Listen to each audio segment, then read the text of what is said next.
इस रेपिस्ट को सजा देने का किस्सा सुनने के बाद तुम्हें भी इन महिलाओं को सैल्यूट करने का मन हो जाएगा।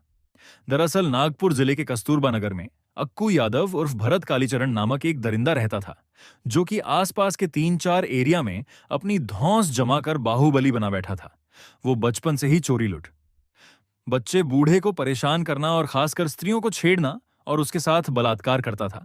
और यहां तक कि उसने अपने इलाके में ऐलान करवा दिया था कि हर रोज उसके एरिया से कोई ना कोई बहन बेटी उसके पास भेजी जाएगी। वो एक मनोरोगी था और सीरियल रेपिस्ट था, और इसी तरह वो ना जाने कितनी मासूम बच्चियों का भी बलात्कार कर चुका था, क्योंकि वह प्रशासन और नेताओं को पैसे भिजवाता था और उनके काम कर देता था। इसलिए कोई उसके खिलाफ जाने के लिए तैयार नहीं था।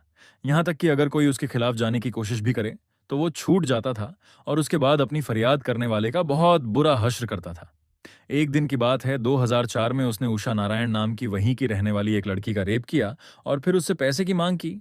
उषा ने जब इसकी कंप्लेंट पुलिस में की तो अक्कू 30-40 गुंडे लेकर उषा के घर उसे धमकाने पहुंच गया और कहा कि वह उसके चेहरे पर तेजाब फेंक देगा।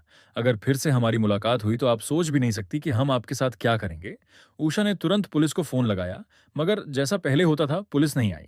और फिर से अक्कू उसे धमकाने जब उसके घर पहुंचा तो उषा ने किचन में जाकर आग जलाई और गैस का सिलेंडर हाथ में लेकर कहा कि वो खुद के साथ उन सबको भी जला देगी। इस डर से अक्कू वहां से चला गया और उषा ने सब लोगों को इकट्ठा किया और सबने यह तय किया कि बस अब बहुत हुआ। सारे मोहल्ले के लोगों ने मिलकर अक्कू के इलाके में जाकर घेर लिया और उसको बचाने के लिए पुलिस तुरंत आई और उसे अरेस्ट करने के बहाने लेकर गई ताकि वो स्टेशन में सेफ रह सके। अब दूसरे दिन कोर्ट में उसकी पेशी थी, मगर उसके चेहरे पर चिंता या अफसोस की एक भी लकीर नहीं थी, क्योंकि उसे पता था कि सिस्टम को चला रहे वहां के लोग उसे बचा लेंगे। इसलिए वो वहां भी सबके साथ बदतमीजी कर रहा था और धमका रहा था कि अंजाम अच्छा नहीं होगा।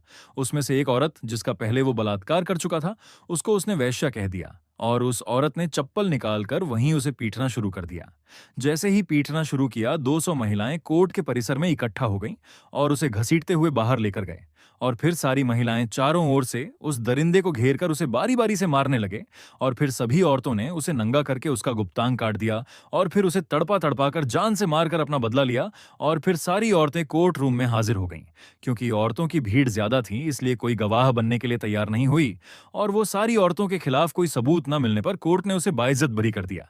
दोस्तों, आपका यह घटना के बाद क्या कहना है, ये हमें कमेंट में जरूर बताएं। मिलते हैं एक नए वीडियो में। सत्यमेव